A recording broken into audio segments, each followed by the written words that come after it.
Hello friend, good morning. তো কেমন আছো তোমরা সবাই? আশা করছি তোমরা সবাই খুব ভালো আছো, সুস্থ আছো, আর আমরাও বেশ ভালো আছি। তো আজকে হলো রবিবার, আর এখন বাজে ঘড়িতে সকাল 7টা। তো এখন থেকে তোমাদেরকে সাথে নিয়ে নতুন একটি ব্লগ শুরু করছি। আই হোপ তোমাদের একটু হলেও ভালো লাগবে। তো সকালে মোটামুটি বাসি কাজকর্ম সবই হয়ে গেছে, তারপর চলে এসেছি রান্নাঘরে। তো এখন অলরেডি রান্না বসিয়েও দিয়েছি। আর সকালটা না খুবই ব্যস্ত থাকি, ওই জন্য সকালটা তোমাদের সামনে আর আসা হয় না। ওই জন্য একটু বেলা হলেই তারপর তোমাদের সামনে আসি। তো সকালে রান্না বলতে ডালই করব, ডাল ভাত আগে তো বসিয়ে দিয়েছি। তারপর আমি আমাদের এই যে জমির ওই মাথাতে পুঁইশাক গাছ হয়েছে, কি বলতো, আগের বার দেখেছিলে যে চালে পুঁইশাক হয়েছিল, তো ওই পুঁইশাকের বীজগুলো না সারা বাগানে ছড়িয়ে দেওয়া হয়েছিল। তার থেকে প্রচুর পরিমাণে পুঁইশাকের চারা বেরিয়েছে, আর অনেকগুলো চারা বড়ও হয়ে গেছে। তারপর বাবু আবার মাচা করে দিয়েছে, তা মাচাতেও অলরেডি উঠে গেছে অনেক চারা। আর এগুলো মাটিতে ছিল, তা আমি কেটে নিয়ে এসেছি, নিয়ে এসে এখন বনিয়ে নিলাম। আর মা এই পাশটায় ইন্ডাকশনে চা বানাচ্ছে বাবুর জন্য। তার কারণ কি বলতো, বাবু না অনেকটাই সকাল সকাল উঠে মাঠে চলে যায়, সকালবেলা চা খাই না। তো একটু বেলা হলে মাঠ থেকে বাড়ি এসে তারপর চা খাই। যেহেতু মাঠে আমাদের সবজি রয়েছে, কাকরোল, এদিকে রজনীগন্ধা রয়েছে, তা কাকরোলের জমিতে ফুল ছোঁয়, আরও কি কাজ করে সঠিক জানি না, আমি তো মাঠে যাই না। তো দেখতে দেখতে আমার ডালটা হয়ে গেছে, আর আলু সেদ্ধ দিয়েছি। আর আমাদের না ম্যাক্সিমাম সকালবেলাটা ডাল ভাত হবেই, তার কারণ সোনা তো সবজি খেতে চায় না, আর তোমাদের দাদা ভাইও নিরামিষ কোনো সবজি খেতে চায় না। মানে ডাল আর সবজিটা খাই, কিন্তু ডাল লাগবেই। তার জন্য দেখলে আগের দিন, মানে আগের একটা ব্লগে অনেকটাই ডাল কিনে মানে খোসা তুলে রেডি করে রাখা হয়েছে, কারণ প্রতিদিনই ডাল লাগে, কত কিনে পারা যায় বলো, ওই জন্য একবারে কিনে রেখে দিয়েছি।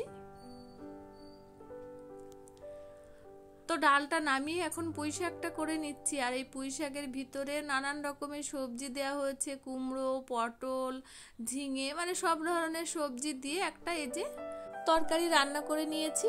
আর এটা হলো আমাদের জমিরই কাকরোল, ভাজা করে নিচ্ছি।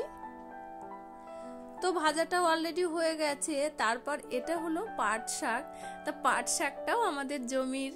তা দেখো, মাকে বললাম বেছে দিতে, মা তাড়াতাড়ি করে বেছে দিয়েছে। তো পাট শাকটা না আগে থেকে একটু ভাপ দিয়ে নিয়েছি, তার কারণ সেদ্ধ হতে যাবে না হয়তো, ওই জন্য ভাপ দিয়ে শুকনো লঙ্কা আর রসুন ফোড়ন দিয়ে দিয়েছি। আর পাট শাকে না রসুন ফোড়ন দিলে বেশি ভালো লাগে খেতে। আর এদিকে তোমাদের দাদা ভাই আবার চা খেয়ে সকালে বাজারে গেছিল, বাজার থেকে চিকেন আর মাছ নিয়ে এসছে বাবুর জন্য। বাবু যেহেতু চিকেন খায় না, ওই জন্য সমস্যা হয়ে যায়, তাই জন্য বাবুর জন্য অল্প করে একটু মাছ নিয়ে এসছে। তো সোনা এইমাত্র ঘুম থেকে উঠলো, তারপর রেয়াজ করছে।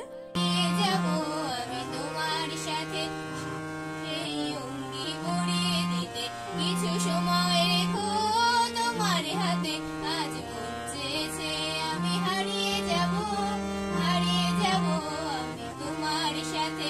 কিছু স্বপ্নে দেখা, কিছু গল্পে শোনা, ছিল কল্পনা জালে প্রাণে বোনা। কিছু স্বপ্নে দেখা, কিছু গল্পে শোনা, ছিল কল্পনা জালে প্রাণে বোনা। তার অনুরাগে রাঙা তুলির ছোঁয়া, নাও বলে নয়ন পাতে, আজ মন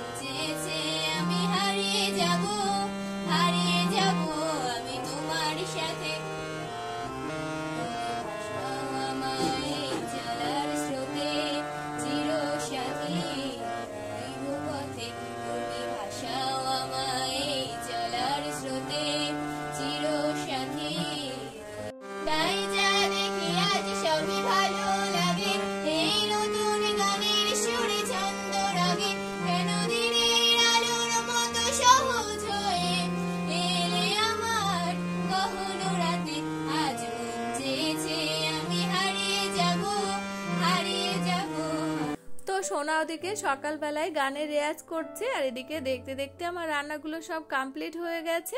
আর এই পাট শাকটা না দুপুরের জন্য রান্না করে রাখলাম, আর সকালে ডাল সবজি আর আলু সেদ্ধ দিয়ে খেয়ে নেব। তো তারপর গানের রেয়াজ করে সোনা এখন বলছে আমাকে খেতে দাও, আমি পাঁপড় খাবো। তা আমি বললাম সকালবেলায় পাঁপড় খাবি? তা দেখো তার জন্য কটা পাঁপড় ভেজে নিচ্ছি। আর তোমাদের দাদা ভাই আজও না বেরোয়নি, কাল যেহেতু ভোট, যদি কোনো জায়গায় ঝামেলা হয় সেই জন্য বেরোয়নি। তা সবাইকে রান্নার পরে খেতে দিয়ে আমার ওদিকে টুকিটাকি কাজগুলো সেরে নিয়েছি, নিয়ে জামা কাপড়গুলো কেচে সোজা চলে এসেছি ছাদে। তো আজকে সকাল থেকে দেখছি আকাশটা না বেশ মেঘলা মেঘলা হচ্ছে, অতটা রোদ্দুর বেরোয়নি, ওই জন্য জামা কাপড়গুলো ছাদে মেলতে এসেছি। তার কারণ হাওয়া বাতাসে অনেকটাই শুকিয়ে যাবে।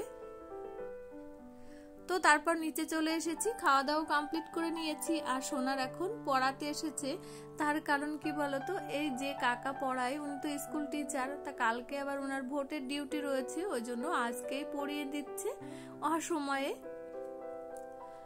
তো সকালে খাওয়া দাওয়ার পর কিছুক্ষণ বসেছিলাম, তারপর আবার চলে এসেছি রান্নাঘরে দুপুরে রান্না করতে। তো সব কিছু রেডি করে নিয়ে অলরেডি রান্নাটা বসিয়েও দিয়েছি। তা আগে বাবুর জন্য কলা দিয়ে মাছ দিয়ে করেছি, আর আমাদের জন্য চিকেন রান্না করছি। আর সকালে যেহেতু পাট শাকটা করে রেখেছি আর ডাল সবজিটাও আছে একটু, ওটা দিয়েই হয়ে যাবে। আর কি বলতো, চিকেন হোক মাটন হোক হলে না বেশি কিছু আইটেম লাগে না। তো আমি মাথায় একটু তেলও দিয়েছি, তার কারণ কি বলতো আজকে একটু শ্যাম্পু করব, ওই জন্য তেলটা ভালো করে মেখেছি।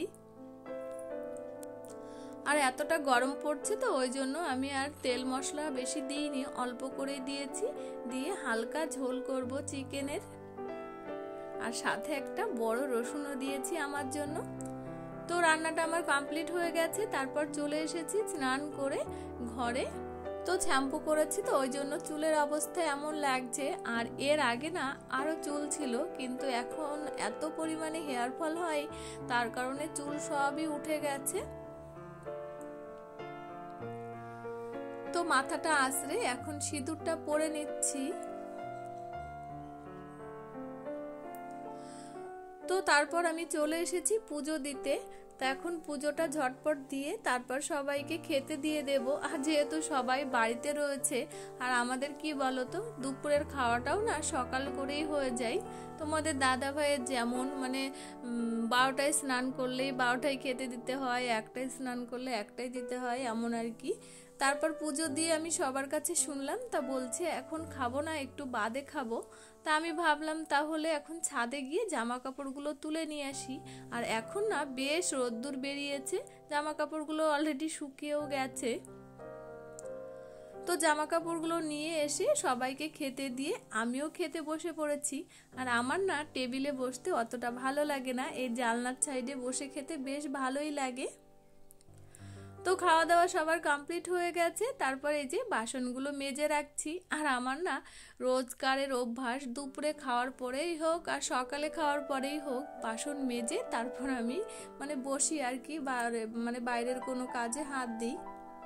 আর এই বাসনগুলো একবার জমিয়ে রাখলে না পরে আর ইচ্ছেই করে না মাজতে, সেই কারণে আমার যত কষ্টই হোক না কেন একবারে বাসন মেজে তারপর আমি ঘর থেকে বেরোই। আর যেহেতু আমাদের ফ্যামিলিতে অনেক মানুষ, ওই জন্য বাসনও হয় অনেক অনেক। আর রাতের বাসনগুলো আমরা কলের গোড়াতে মেজে নিই সকালে, আর সকালে খাওয়ার পর দুপুরে খাওয়ার পরের বাসনগুলো বেসিনেই মেজে ফেলি। তো এই ভিডিওটি আর বড় করছি না, এখানে শেষ করছি। তা ভিডিওটি তোমাদের কেমন লাগলো অবশ্যই একটা কমেন্ট করে জানাবে। আর যদি ভালো লেগে থাকে তাহলে আমার চ্যানেলটিকে লাইক, কমেন্ট, শেয়ার এবং সাবস্ক্রাইব করে এভাবে আমার পাশে থাকবে। টাটা।